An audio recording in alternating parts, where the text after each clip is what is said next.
we are that African American Buddhist entity that is crucial to understanding and teaching the correct and true Buddhism. Our lecture today is, we have conclusive archaeological evidence of the SGI Sanskrit fraud.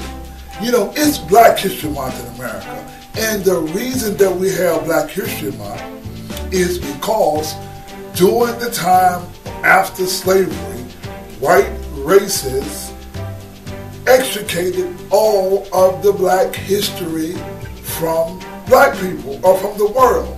They created an illusion, they told an outright lie, they told an outright fraud that Africans were not civilized people, there were some natives in some kind of jungle, and that's the way they taught it, and we have to have Black History Month to get the record straight. Black History Month is an official holiday, and I hope that many of you, especially you African Americans out there, at least follow President Obama and observe Black History Month and learn that Buddhist history is Black history. Now, the reason that you don't know that Buddhist history is Black history is because organizations like the SGI, Nichiren Shoshu, and Nichiren Shu, they teach Hindu Buddhism, or they teach a Buddhism that's based on Sanskrit and Hindu Buddhism, and this type of Buddhism extricates all of the black history from Buddhism. But today in our lecture, we show you, or we bring to you, conclusive, absolute archaeological evidence to prove that what the SGI, Nichiren Shoshu, and Nichiren Shoshu teaching, and their teaching of Sanskrit, is a fraud, it's a fake, and it's disingenuous. Now, let us kind of tell you what's going on, and let us show you this conclusive evidence. Now, let's see if we get to it. Oh, one of the problems that we have more so than, say, white people teaching, we have like African Americans. I want to show you a picture of an SGI member. His name is Bobby Hudson. Bobby Hudson is a guy who erroneously posted on a blog that Sanskrit relates to African language and this sort of thing. I said, Bobby, what you are teaching is that you're teaching fraudulent stuff, man. What this SGI doing, they are teaching you wrong stuff. And we respectively told him and corrected him. And this white guy, his name is Mark Ginsburg. Mark Ginsburg says, well, Bobby, you're a very nice guy, and don't listen to Anthony Elmore, don't listen to the facts. There's a thing called Chinese Sanskrit. There's no language called Chinese Sanskrit. You got Japanese and you got white people that's teaching misinformation.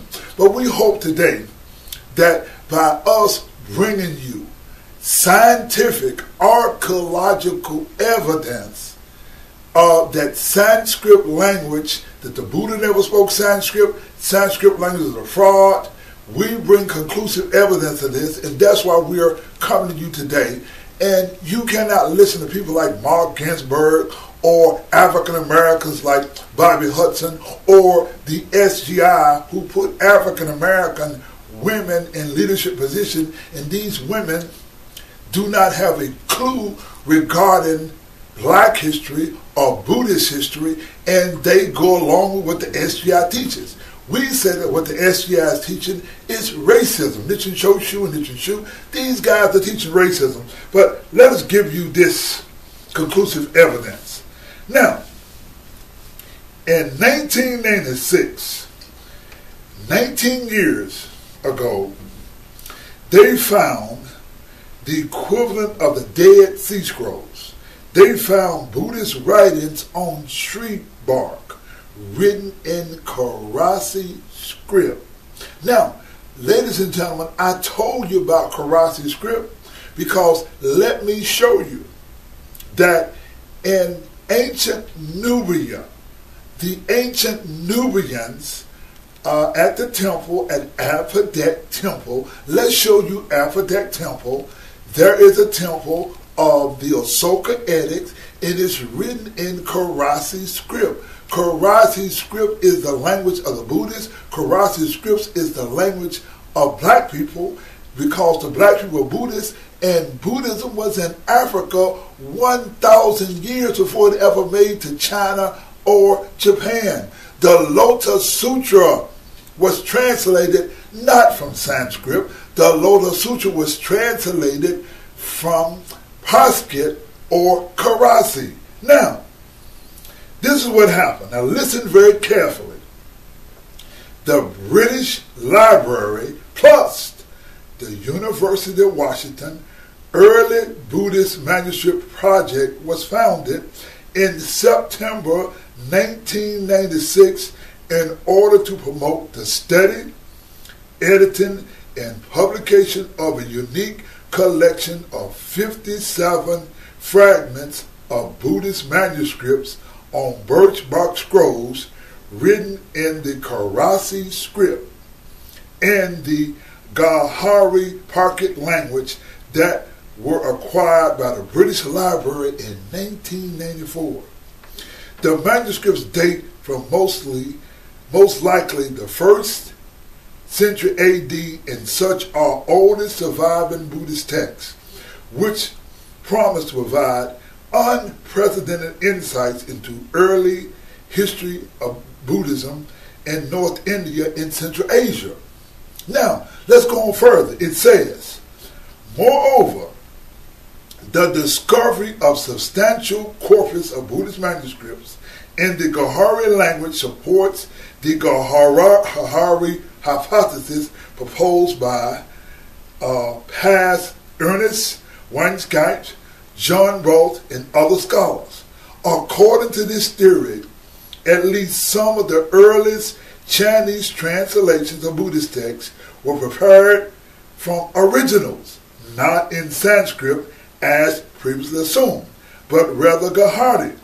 Since the existence of such a body of Gahari literature is now a matter of fact, rather than hypotheses, there is good reason to believe that the newly discovered manuscripts are closely related to the archetypes of the earliest Buddhist texts in Chinese. Thus, these new discoveries constitute a missing link between Buddhism and its Indian homeland and its later manifestations in China and other parts. Now, ladies and gentlemen, what this manuscript shows, it shows, and there's conclusive, there's archaeological evidence that the Buddhist writings that was translated in China did not come from Sanskrit. Sanskrit did not come until 1,000 years after the death of the Buddha during the Gupta period. So, now you know, here's conclusive evidence.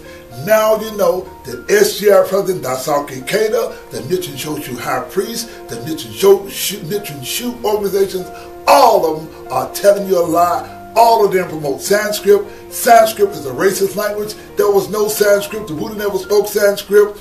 No one ever talked Sanskrit. Sanskrit is a racist language, and these organizations are using racism, and when you promote Sanskrit, you promote racism. This is Anthony Elmore. We are the best suited, and we are the proud black Buddhists. Let's take them out in our song.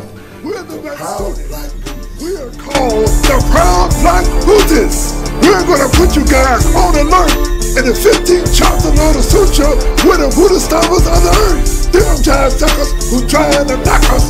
We are the Black Buddha scholars. Dr. King, Malcolm X, and Nelson Mandela were Black Buddha scholars. The one that was scholar that come from India. His name was Zachary Hill in Mecca. The old name for India is Eastern Ethiopia. From the land of India called Eastern Ethiopia, a great man called Shakyamuni and Buddha. His great teachers was the Lotus Sutra. The Lotus Sutra teaches justice, freedom, and equality. We teach people how to be free. The teacher Lotus Sutra, we're the best suited. We call ourselves the Proud Black Buddhists.